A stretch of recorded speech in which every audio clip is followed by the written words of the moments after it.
if the firms must also, and organizations in general, must also allow for autonomy and some degree of fluctuation for the individuals, because only with autonomy and fluctuation in the environment, people can come up with radical new ideas, question issues, and come up with radical innovation. Corporate activities must also have an element of redundancy. There must be overlap, because only through overlap between different activities and different departments, one can generate common understanding between departments and individuals. And the communication lines must not only be top-down, but must be diagonal and horizontal, because you have to have a different number of perspectives and variety of views in order to innovate. And finally, one must have companies, organizations, must have absorptive capacity. Absorptive capacity is the capacity to obtain external knowledge, understand it, and being able to use it. And that only arises when a corporation or an organization has initial knowledge in it. Why you need rote or initial knowledge? Because we learn through association. We only understand external messages or external inputs, knowledge inputs, when they make sense to our existing knowledge. So, in order to be able to learn, to make profit from external messages, one must have internal absorptive capacity. This is probably one of the most critical elements for innovation that is not that well highlighted in the discussion. Now, next point has to do with the role of external knowledge. Individuals and organizations don't only learn from their own activities, but they learn in interaction with others and in partnerships. We often hear this kind of behavior. No, it's not good because we haven't invented it here. Or, no, we've never made a mistake in this company. Or never change a winning team. Or we are successful, why should we change our formula? All these behavioral characteristics are precisely what leads into locking into companies and organizations sticking to old ways of doing things.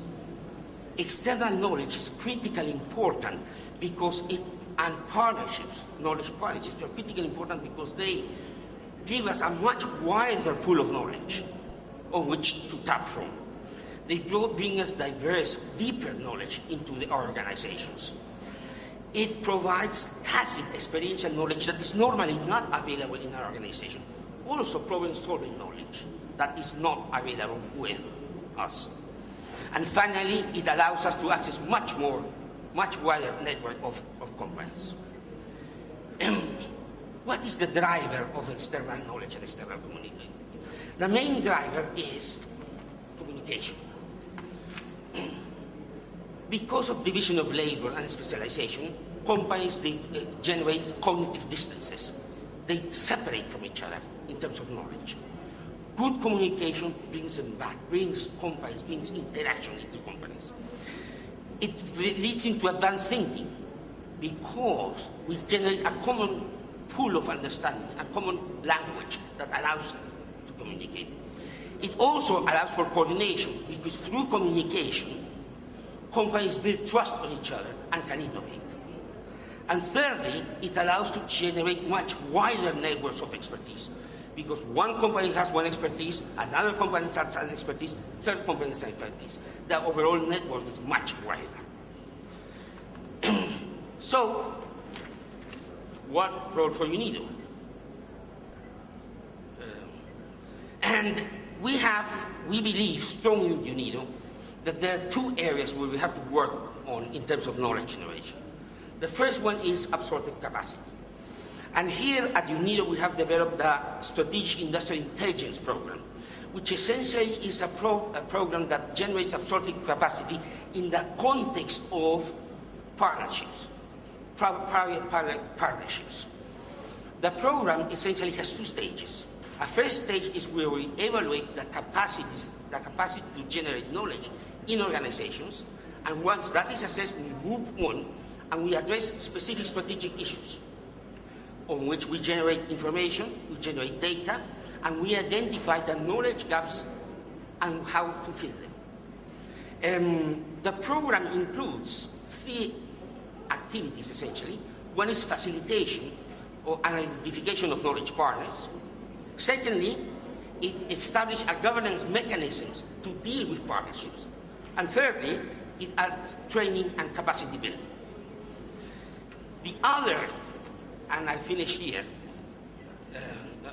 Sorry, I cannot see it.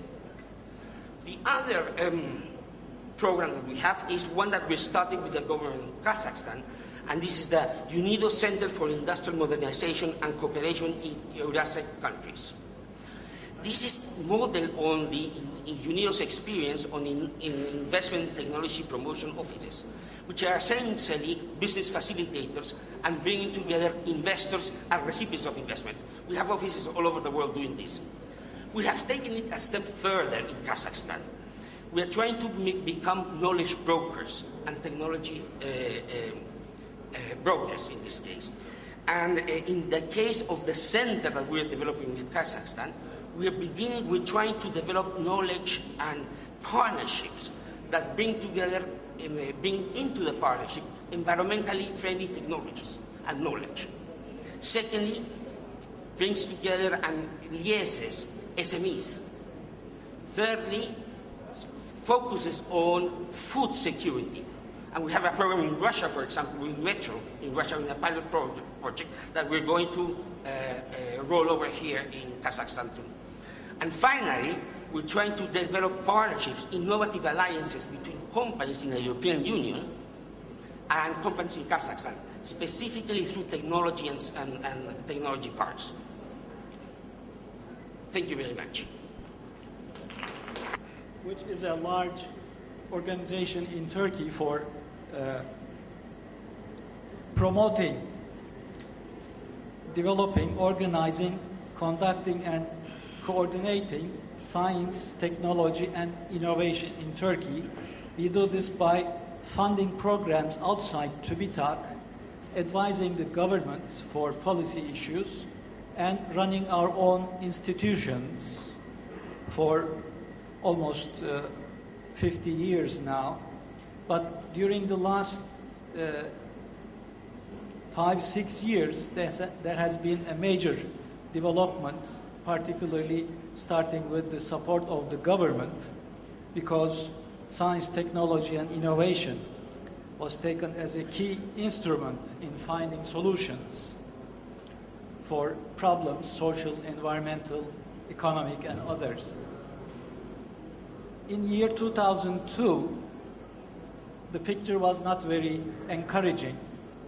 We had low indicators in many aspects of science, technology, and innovation in Turkey. So there was an urgent need to close the gap between Turkey and particularly the European Union, where we are a candidate member. So in 2004, the policy goals were set in the Supreme Council for Science and Technology, and pillars were established for the science, technology, and innovation policy. The research area was established with the universities, public research agencies, the private sector research, and NGOs for solving problems, increasing quality of life, enhancing welfare in the country, and improving competitiveness in economy. Now I'm proud to give you some concrete results achieved within the 5-6 years span.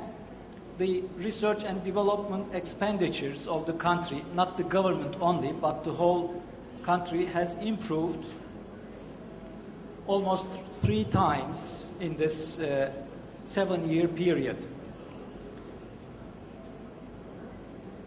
During that time, the GDP has also improved substantially, so the ratio of research and development expenditures to the gross domestic product is 0.85. The immediate target is 1%, which is somewhat a threshold value. after which